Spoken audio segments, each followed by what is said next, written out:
એટલે નેતાઓ તો કહી રહ્યા છે કે આ બજેટ ઐતિહાસિક હશે, પરંતુ વાસ્તવમાં એ કેટલું ઐતિહાસિક રહે છે એના પર સૌ કોઈની નજર છે। પરંતુ દરેક અલગ અલગ સમુદાય સાથે, વર્ગ સાથે આપણે વાત કરી રહ્યા છે કે એ પોતે આ બજેટ પાસેથી શું અપેક્ષા રાખી રહ્યા છે।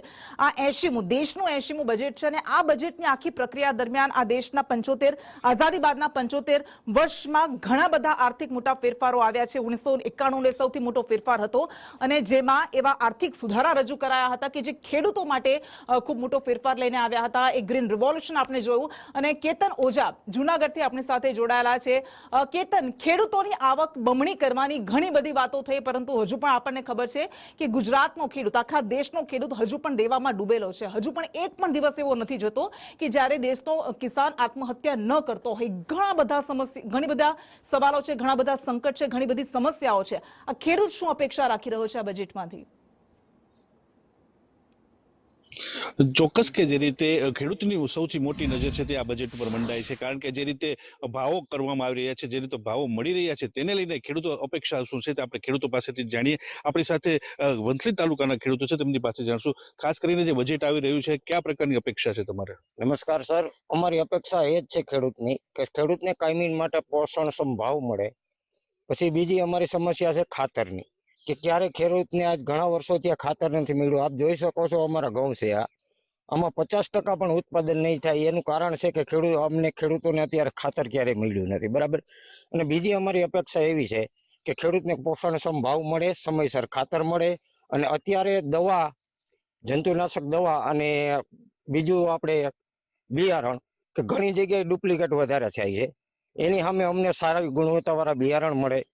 અને બીજું અમારે એવી અપેક્ષા છે કે આ બજેટમાં અમારા ખેડૂતોના લેણા માફ થાય, એવી અમારી અપેક્ષા આપણી સાથે અન્ય ખેડૂત છે, તેમની પાસે જાણશું ખાસ પ્રકારની કયા પ્રકારની અપેક્ષાઓ છે તમારી બજેટને લઈને? જય જવાન જય કિસાન। અમારી અપેક્ષા એક જ છે કે ખેડૂતને પોષણ ભાવ મળે। અમારે કોઈ સહાયની જરૂર નથી, 2000ના હપ્તાની પણ ખેડૂતને જરૂર નથી। ખેડૂતને પોષણક્ષમ ભાવ મળે અને અટાણે ખાતર ડુપ્લિકેટ આવે છે, 50% ડુપ્લિકેટ ખાતર। ઓણકું મારે ઘઉં છે બિયારણમાં, એમાં 50% ડુપ્લિકેટ ખાતર નીકળ્યું છે, ડુપ્લિકેટ 3 થેલી, હજી અડધી થેલી મારી પાસે પડી છે। એ ખાતર અટાણે જરાય લાગ્યું નથી। 50% સમજી લ્યો કે એટલે 50 કિલોની બોરી છે, એમાંથી 15 કિલો નીકળે એટલે કેવડો ભાવ ફેર થયો, અને ભાવ પૂરો લઈ લે છે। 50% ખાતર ફેલ થઈ ગયું મારું, અને હજી ખાતર પડ્યું છે, આજ 2 મહિના થયા ઢગલી પડી છે, એમાં મેં પાણીમાં રાખી। આપણી સાથે અન્ય ખેડૂત છે, શું કહેશો કે જે રીતે માંગણી છે આ બજેટને લઈને કયા પ્રકારની અપેક્ષાઓ છે તમારી? અપેક્ષા જય જવાન જય કિસાન। અમારી ખેડૂતની અપેક્ષા અન્ય બધા લાભ મળવા જોઈએ અમને। અને આ ઘઉંમાં બધી જે કોઈ વસ્તુ આ થાય છે એ બધું ડુપ્લિકેટ આવે છે, દવામાં એમ છે, પછી કોઈ વસ્તુના અમને પૂરતા ભાવ મળે, બસ એવી અપેક્ષા છે અમને। શું કહેશો, તમારી કયા પ્રકારની અપેક્ષા?